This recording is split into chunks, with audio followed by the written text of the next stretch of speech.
Good afternoon. నా పేరు ఐశ్వర్య.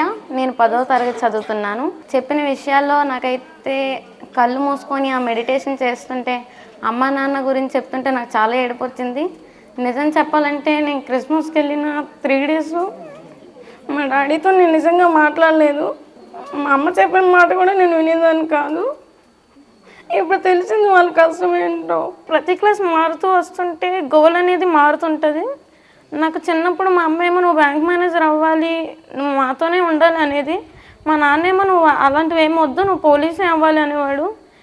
నేను అవన్నీ ఏమి ఆలోచించకుండా నేనైతే మన దేశాని కోసం సర్వ్ చేయాలనుకుంటున్నాను. నేను ప్రస్తుతం అయితే నేవీ ఆఫీసర్ అవ్వాలనుకుంటున్నాను. ఒక విషయం నాకు బాగా నచ్చింది, a leader can make a leader, not a follower.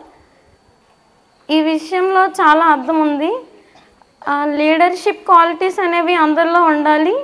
Study skills అనేవి చెప్పారు, ఎలా చదవాలి, ఏం చదివితే మనం నేర్చుకుంటాం, ఎలా చదివితే మనకు వస్తాయి, ఇవన్నీ చాలా విషయాలు మనకు చెప్పారు.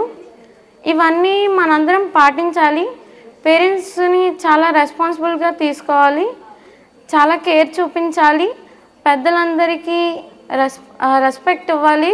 మనం బాగా చదువుకొని పెద్ద స్థాయికి ఎదుగుతాం అనుకుంటున్నాను. నేనైతే ఈ చెప్పినవన్నీ నేను పాటించి పెద్ద స్థాయిలో ఉంటానని నేను అనుకుంటున్నాను. ఇవన్నీ నేర్పించినందుకు నా ధన్యవాదములు. బీబీజీ మీ నిజమైన సంపద.